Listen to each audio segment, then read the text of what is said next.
G'day viewers, Train Sim World in the news again, this time from Skyhook Games with the Midland Mainline December update. I'm a little bit behind in getting this to you, so forgive me for that. Life is happening. As usual, I read through these updates to improve the accessibility of the information for those who can't or won't go and read it. A huge update for Midland Mainline is coming soon. Since release, we have paid close attention to the feedback given by the Train Sim community. We have reviewed the feedback in detail and invested great time and care into updating the route, trains and gameplay. We are confident this update will provide players with the optimal experience of driving along the heart of the Midland Mainline in Train Sim World. This update will be released for both Train Sim World 3 and Train Sim World 4. That's good news for the holdouts in the little bomb-proof bunkers who are resisting Train Sim World 4. Some of them are probably still playing Train Sim World 2 though. We'd like to give a special mention to Josh Rubio, aka London Midland, for his contributions and advice relating to improvements across the route. We'd also like to thank our many external beta testers who have continuously given up their time to check the success of these changes. The number of improvements in this update would not have been possible without all your help. Of particular note in this update are the following: fix for a game crash on PlayStation while driving the high-speed train, fix for the inability to acknowledge safety systems using a controller, that means the B or circle key depending on your platform will now work, fix to allow custom delivery selection for the HST in timetable, fix to safety systems incorrectly triggering while driving, fix for inability to complete the collectibles, implementation of TSW3 ground snow, implementation of TSW4 rain effects and scenario planner functionality. For the Class 158 diesel multiple unit, fix the windows appearing black on the opposite side when looking through the train from the exterior. Improved exterior headlight and interior speed dial textures on the Class 158. Improved glass on the 158. Updated glass material to TSW4 weather standard for TSW4 only. Fixed brake operation when a Class 158 is coupled to a Class 142, which means you can join them to a pacer. Fixed door interlock so you can depart with the doors open if both EBS and traction interlock isolation fuses are open. Changed the name of the engine listed on the front end of the Class 158 from Perkins to Cummins as per the prototype. Class 43 HST high-speed train. Improved cab desk dial glow effect to better represent the prototype and make the feature usable in the dark. Improved exterior headlight and interior speed dial textures. Improved glass textures. Improved top panel of the cab dash from grey to black to reflect reality. Updated glass material to the Train Sim World 4 weather standard for 4 only. Fixed bounding box on power car in the 2+6 and 2+8 formations that prevented painting the tip of the nose. Changed the AWS isolation from the left of the cab to the DRA isolation switch on the right side of the cab as per the GWR HST. Changed the DRA isolation switch to Vigilance, changed the Vigilance isolation switch to DSD isolation switch. Fixed 6-car formation to align with the correct lettering now available. Fixed cab light to remove undesirable glow when light is supposed to be off. This change brings the setup in line with the GWR version. Fixed coach letters, updated formations with specific B, C and D coaches. Numbering updated to ensure all vehicles are correct and unique. Fixed the DSD and AWS systems not being acknowledgeable using a game controller. Fixed the DSD isolation switch being reversed in functionality. Fixed HST formations to allow for livery substitution. Improved driver's seat camera by 10 cm following continued player feedback. Rebuilt HST coach lights to be more realistic. Added 2+8 and 2+6 to the formation names of the EMT HST so they can be differentiated in the front-end timetable menu. Gameplay. Formations. Fixed the HST formations to allow for substitution of Creator Club liveries in the timetable mode. Scenario Planner. Updated for use of Scenario Planner 2 features. Added paths to and from portals. TSW4 only. Can't make up your mind scenario. Move the stop location for Spondon further along the platform instead of in relation to the signal. Fixed the 2D map in front end not working properly for night train scenario. Grounded the floating scenario trigger points. Seem in timetable mode. Updated all scenarios to use TSW4 and Platinum scoring in the timetable for TSW4 only. AI Service 2L20 changed from going to virtual destination of Workshop, or Worksop as it says, to going to Lincoln along with an appropriate stopping pattern. Fixed any missing drivers for services. Fixed dispatch beyond for all go via instructions on service 5Q57. Fixed stop instruction at the start of service 1B09 that had to play a stop outside Nottingham Station having just departed. Moved service 2A25 back a few minutes to avoid waiting for incoming service that delays its progress. Removed service 5D90 as it goes into a portal, so should not be player accessible. For the route, now there's rather a lot of changes here, so I will show you the pictures in a moment. But for those who can't see the pictures, I'm still going to read through all this stuff, even though it might be a little bit tedious for the people who can see the pictures. Collectibles. Added the missing collectible poster to Platform 1 of Derby Station. Added 2 missing collectible benches to Siston Station. Fixed the collectibles. There are now 25 of each set. The next section is all environment. Added a collision mesh to the mud track mid-spline section in response to build errors. Added grass in the V between the tracks at Ratcliffe Power Station Junction. Added shadowing AO to foliage and vegetation across the route to give better depth. Added trackside electrical huts, antenna and relay stations throughout the route. Bit of clutter. Added trackside vegetation between the fast and slow lanes from Loughborough Station to the road bridge just north. Extended overhead power lines north of the line, and there's coordinates so that they don't simply end next to the track. Fixed dip in terrain next to track and more coordinates south of Toten Yard. Fixed lamppost and floodlights not glowing when lit. Fixed landscape materials to resolve the shiny ground tissue issue experienced by older routes in TSW when it rains. Fixed misalignment of the level crossing so the gaps in the road align with the rails. Fixed misalignment of level crossings to the immediate west of Battenborough Station so the parts align with the track rails. Fixed the speed tree crash on PS5, PC with DX12. Fixed warehouse appearing all white in snow conditions. Improved the East Croft Depot sign. Improved landscape materials to TSW3 standard, mostly to enable new ground snow effects. Improved porter cabin placement at Etches Park Depot. Improved the Ratcliffe Power Station cooling towers. Improved scenery at Etches Park Depot next to Derby. Improved scenery of Mount Sorrel aggregate facility. Improved structure of Trent River Viaduct with arches and walls. Improved the trackside vegetation, and there's a lot of those, so with bridge visuals.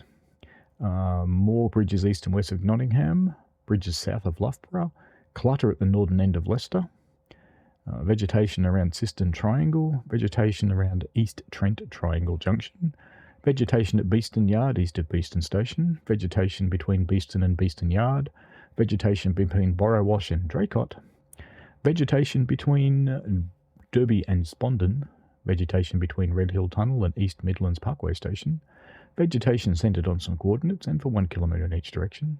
Vegetation centred on Siston Station out to the next bridge in either direction. Vegetation north of Leicester until the first bridge over the track. Vegetation and road bridges between Siston and Silby, whatever. Vegetation around Silby. Visibility of Ratcliffe Power Station is seen as far away from possible. That'll be good. Visuals of the foot crossings. Visual footbridge at eastern end of Beeston Yard. Inappropriate double trackside fencing between Leicester and Siston. Inappropriate signal box southeast of Derby Station. Instances of grass encroaching on the track between Long Eaton and Spondon. Instances of trees overlapping the track and passing trains. Fixed player boundary along bridges near Long Eaton to stop player escaping. Improved initial view when spawning on foot at many stations and locations across the route. I'm sad they fixed the boundary actually. Signalling. Quite a few signalling changes. Added foundations to legs of the signal gantry west of Nottingham Station. Added missing AWS ramp for the 70-mile speed warning at the southern end of East Midlands Parkway Platform 1. Same thing at Long Eaton. Same thing east of Spondon. Same thing east of Beeston. Changed 3 aspect signals from LED lights to filament bulbs to correctly represent the prototype. Fixed AWS ramps giving false warnings. Improved AWS ramps for signals on the up and down slow line between Leicester and Siston stations. Moved signals on gantry so that they're out of the way of passing trains, and there's another one of those. Removed most instances of bidirectional AWS ramps and replaced them with single directional ones. Replaced signal lens textures with better ones following community feedback. Speed limits, a few changes here. Added the missing speed sign for 110 mile an hour north of Barrow upon Soar, a station on the up main line. 50 mile an hour limit south of Loughborough on the down relief line. 75 mile limit north of Loughborough on the down relief line. Extended the 10-mile limit to the east to the speed sign at East Trent Junction for trains heading from Nottingham to Derby. Extended the 30-mile speed limit to the sign at East Trent Junction for trains heading from Derby to Nottingham. Fixed 2 instances of speed warning sign values being tiny instead of the correct scale on the sign. Improved all speed signage along the route. Text increased to ensure the values cover the entire sign as per prototype. Moved a 110-mile speed sign from under a bridge to trackside. Removed 1 metre of 20-mile-an-hour speed limit from the down relief sign of Siston towards Sileby. Removed duplicate speed sign from the line departing Leicester towards Siston. Stations. Added bollard lights next to Leicester Platform 4. Added car stop signs at East Midlands Parkway. Added 2 car on Platform 4, 7/5 car on Platform 2, and S-boards on all platforms. Added clutter between the tracks in Nottingham Station to improve visuals while the player mills in this area. Added lampposts between Platform 6 and 7 at Nottingham Station. Added more platform number signs to Platforms 2 and 3 of East Midlands Parkway. Corrected the way out sign to Platform 3 at East Midlands Parkway to say Platform 1 and 4 and not Platform 3. Added NPC spawn volume at Spondon so NPCs can spawn both sides of the footbridge. Added trackside clutter around Leicester Station and Depot. Fixed misplacement of station sign at Siston attached to a lamppost. Fixed station name boards at East Midlands Parkway from being small and misaligned. Fixed station name boards at Spondon from being small and misaligned. Fixed the NPC spawn point behind the station at Spondon from being cut off by the boundary wall. Fixed various station signing issues throughout the route. Improved the bridge at north end of Leicester Station to better represent the prototype. Improved station platform numbering signs to better represent reality at East Midlands Parkway. Improved station lamp colour to a warmer yellow to better represent reality. Improved trackside registration and road over bridges at either end of Nottingham. Improved trackside registration around Spondon. Improved various station sign textures to make them sharper. Removed incorrect large size platform numbers from East Midlands Parkway Station. Removed the West Midlands branding from signage. Replaced track textures to improve representation of the route. If you'd like to get a glimpse of these changes made in the game, you can look at the pictures, which we will have a look at just now. Oh, there we go. It's changed by itself. Good.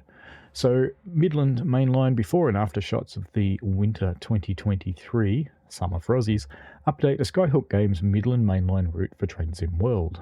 And there's 36 photos in here. The first one shows in the top left-hand corner, we can see there's a much greater amount of vegetation on the route down the sides of the track. Makes it look a lot more attractive. Also some fencing. The next one over, there is a signal gantry. We can see a small bridge has been inserted.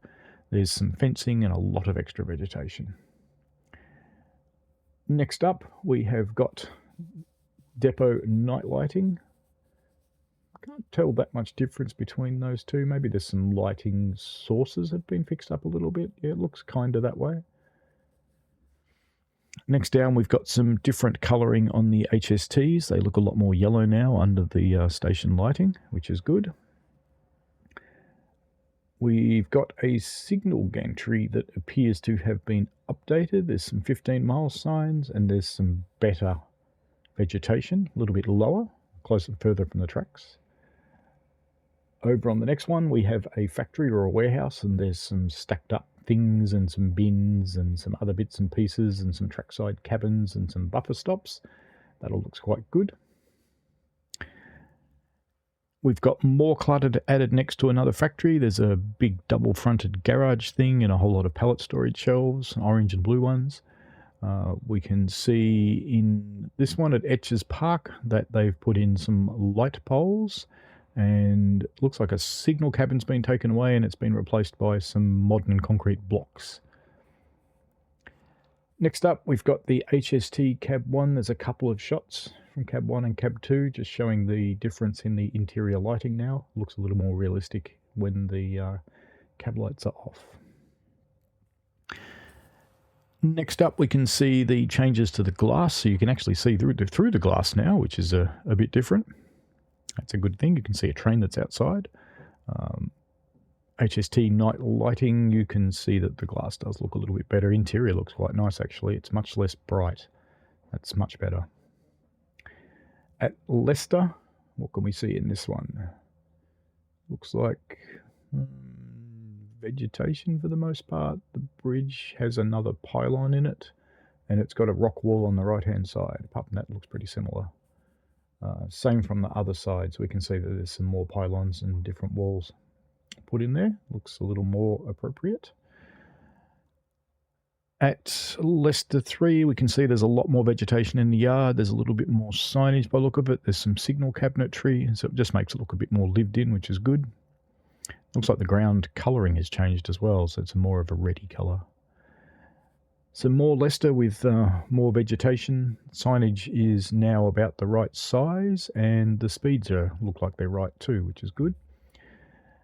Loughborough, we've got a different bridge to look more like the one that is there. Another one with Loughborough with another bridge that's been changed. And shots of Nottingham. Looks like speed signs are different and there's more vegetation. Looks like the bridges have been moved around a little as well if the camera position's the same. Another one at Nottingham, the bridge has actually been replaced with a different kind of bridge, more of a brick nature.